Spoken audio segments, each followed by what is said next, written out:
আমার একটি পছন্দের ফুল গাছ হলো জিপসোফিলা। তাই লিখে রাখছি, একবার ঠকেছি আর আমি ঠকতে চাই না। আমি প্রথম বছর যখন আমি জিপসোফিলার গাছ করি, সেই ফুল গাছ আমার খুব পছন্দ হয়, ছোট ছোট ফুল, কিন্তু আমি দানা রাখিনি। পরের বছর আবার সেই গাছের আমি খোঁজ করি, কিন্তু আমি জিপসোফিলা গাছ খুঁজেই পাই না। যদি আমি দানা রেখে দিতাম কত ভালোই না হতো। আমি দেখে অবাক, ফুলের দোকানে পার্থেনিয়াম ফুল ব্যাঙ্গালোর জিপসোফিলা বলে বিক্রি করে দিচ্ছে। এবছর আর আমি ভুল করব না। গাছ তাড়াতাড়ি শুকিয়ে যায়। বেশ কিছুদিন আগে গাছ পুরো একেবারে শুকিয়ে গেছে। আমি এর থেকে বেশ কিছু দানা আমি সংগ্রহ করে রাখি।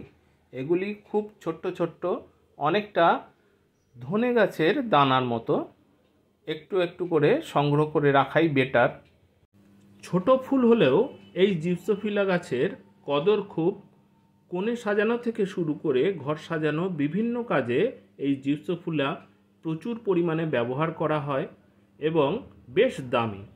আপনারা যদি জিপসোফিলা গাছ করে থাকেন তাহলে শুকনো গাছ ফেলে না দিয়ে আমার মতোই এমনি দানা সংগ্রহ করে রাখুন। গাছকে ভালোবাসুন এবং আগামী প্রজন্মের জন্য একটি সুন্দর পৃথিবী রেখে যাওয়ার চেষ্টা করুন। আজ তাহলে এই পর্যন্তই বন্ধুরা, দেখা হচ্ছে অন্য একটি ভিডিওতে। টাটা।